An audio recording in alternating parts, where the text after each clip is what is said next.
Alors, en fait, c'est à partir de la lecture attentive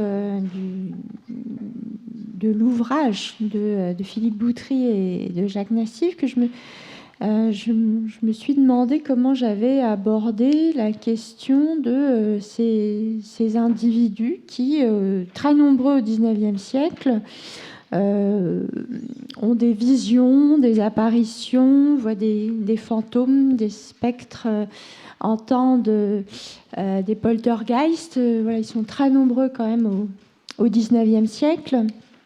Je rappelle la formule de Jacques Derrida dans son livre Anthologie au XIXe siècle, ça apparitionne. Je trouve que effectivement ici on a une apparition. Alors ce qui est intéressant aussi, c'est les mots que j'ai relevés dans le texte. Il est question de prophète, mais à un moment donné aussi, il est dit que il s'agit d'un fantôme. L'archange est désigné à un moment donné comme un fantôme, pas seulement comme une apparition. Alors, dans mes propres travaux, moi, ce qui m'a intéressée, c'est donc la question de la hantise. Et cette question de la hantise, en fait, je m'en suis inquiétée ou intéressée, mais sans recours à la psychanalyse.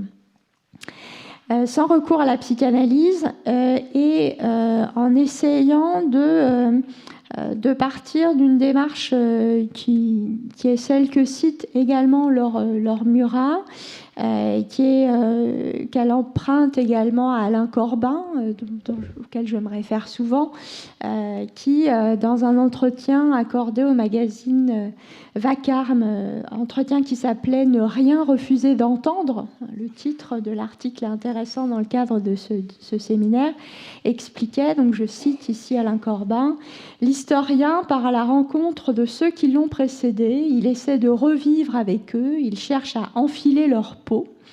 Or, il est évident que cette démarche implique la candeur. » Et Alphonse Dupron a dit à juste titre, face à un document, attendez et laissez monter le sens en faisant preuve de candeur. Quand il se rend aux archives, un historien doit commencer par tenter de faire le vide en lui, faute de quoi sa démarche risque de n'être qu'illustrative et de le conduire à ne découvrir que ce qui pourra conforter son hypothèse. Donc cette démarche d'une lecture naïve, de recherche de candeur par rapport aux sources me semblait aussi intéressante à faire entendre dans la réflexion qu'on a aujourd'hui. Je cite aussi Michel de Certeau dans son livre sur la possession de Loudun. Possession de Loudun, donc encore une affaire, encore un cas, si l'on veut, une irrégularité de l'histoire, et qui disait que l'histoire n'est jamais sûre et qu'il y a des époques riches en démons. Là aussi, ça permet de faire le lien. Est-ce que l'histoire provoque des délires ? Est-ce qu'il y a des périodes riches en démons ? Une autre historienne moderniste, Caroline Callard, pense qu'il existe des régimes de spectralité, qu'il y a des moments dans l'histoire où les spectres apparaissent de manière plus nombreuse. Au XIXe siècle, donc, il y a une espèce de porosité très forte entre l'au-delà et ce monde présent. Et donc, moi, je me suis intéressée donc, aux conceptions de la hantise. En partant de l'étymologie, de la linguistique, en rappelant que le mot hantise était un mot d'usage relativement récent, qui, à partir du XVIIIe siècle, change de sens. Au lieu de signifier simplement fréquenter en bonne ou en mauvaise part, il se met à prendre une signification beaucoup plus inquiétante, puisque hanté devient, à partir du XVIIIe siècle, synonyme d'être infesté par les fantômes.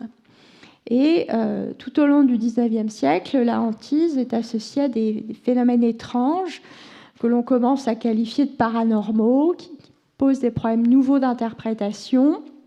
Et pour le dire autrement, donc les traités de discernement des esprits élaborés par des savants à partir de la Renaissance ne fonctionnent plus que de manière adéquate, en tout cas, et d'autres analyses ou d'autres diagnostics se développent, scientifiques ou parascientifiques, constituant donc la hantise en énigme. Ça m'a semblé intéressant. Mais cette énigme, elle paraît résolue au début du XXe siècle par le docteur Freud et sous le terme difficilement traduisible de Unheimliche, donc une inquiétante étrangeté. Il propose une théorie de la hantise et il la médicalise pour en faire une catégorie qui désigne un ineffable danger intimement menaçant, une propension du familier à se transformer en son exact opposé, en inconnu inquiétant, en irréel, en songe terrifiant. Et c'est une catégorie qui permet d'approcher le territoire perturbant de la pulsion de mort que Freud cherche à penser après-guerre, après-coup. Et donc la hantise devient quelque chose de pathologique, une névrose du deuil, un sens qui est conservé par Paul Ricoeur dans La mémoire, l'histoire et le temps, puisque ce dernier la définit comme un équivalent d'une hallucination au niveau de la mémoire collective, comme un phénomène pathologique, l'envers négatif du travail du deuil.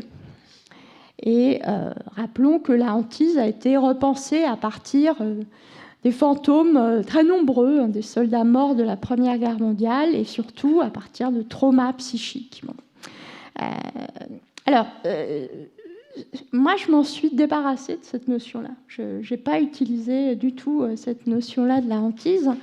Et je ne suis pas la seule à m'être débarrassée de cette notion-là de la hantise, ou en tout cas d'essayer de le proposer autrement. Et je voudrais citer un autre travail que je ne cite pas dans l'histoire des maisons hantées, que j'ai découvert après, mais que j'ai trouvé très intéressant pour moi, historienne. C'est le travail d'une sociologue américaine qui s'appelle Avery Gordon, et qui, dans son livre Ghostly Matters, vraiment s'en prend de manière assez virulente à Freud. Alors, puisqu'on est dans une discussion entre histoire et psychanalyse, je trouvais intéressant de peut-être présenter, résumer de manière trop simpliste, mais quand même de manière assez claire pour la discussion, sa position. En fait, Avery Gordon explique qu'il faut saluer Freud pour avoir le premier pris vraiment au sérieux la question de la hantise, mais elle lui reproche d'avoir laissé finalement les autres au milieu du gué, c'est-à-dire de réduire la hantise à une névrose et de réduire la question de la hantise à la revenance, à la répétition. Et pour elle, donc Freud ne reconnaît que deux classes d'expériences de hantise qu'il distingue: le retour de complexe infantile, donc le passé dans le présent, l'infantile dans l'adulte, et le retour de croyances primitives, donc le mort dans le vivant, la question des survivances, etc. Et ce qu'elle lui reproche de manière beaucoup plus fondamentale, c'est de se débarrasser des fantômes qui sont ravalés au rang de superstition d'un autre temps, ou encore une fois de simple revenance. Or, pour elle, la hantise n'est pas réductible à un trauma et n'est pas réductible à la question de la revenance. Elle est ce qui fait advenir les fantômes. Et avec elle, le fantomal revient de manière très forte. Elle est ce qui fait advenir les fantômes, comme chez Derrida, qu'elle a lu, comme chez Marx, parce qu'elle a une lecture marxiste, ça apparitionne. Voilà. Et pour elle, le fantôme a une... ça aussi, j'aime bien, parce que dans ce séminaire, ça a un sens. Les fantômes ont une voix, ils portent un message. Ils demandent leur dû. Et ils attirent l'attention sur ce qui n'est pas montré, sur ce qui est caché. Et donc, pour elle, la hantise, loin d'être une revenance ou une simple répétition du même pointe vers le futur. C'est-à-dire que le fantôme ne désigne pas seulement l'invisible, l'inconnaissable, mais rend visible les angles morts, les oubliés, et propose une histoire alternative. Et de ce point de vue-là, je trouve que voilà, c'est ce règlement de compte, un peu rapide sans doute avec la psychanalyse, mais me semble intéressant aussi. Oui, et c'est d'autant plus que ce retour des fantômes, il s'observe aussi en anthropologie contemporaine, puisque effectivement, au-delà de la question du spectral, de la question de la revenance, effectivement, aujourd'hui, il suffit, pour s'en convaincre, de voir l'avant-dernier numéro de la revue Terrain, qui est consacré aux fantômes, et dans des situations contemporaines, des situations de guerre, notamment au Vietnam, décrit effectivement, au fond, avec une manière de dire et de faire qui est proche de la tienne, eh bien, des situations de ce genre.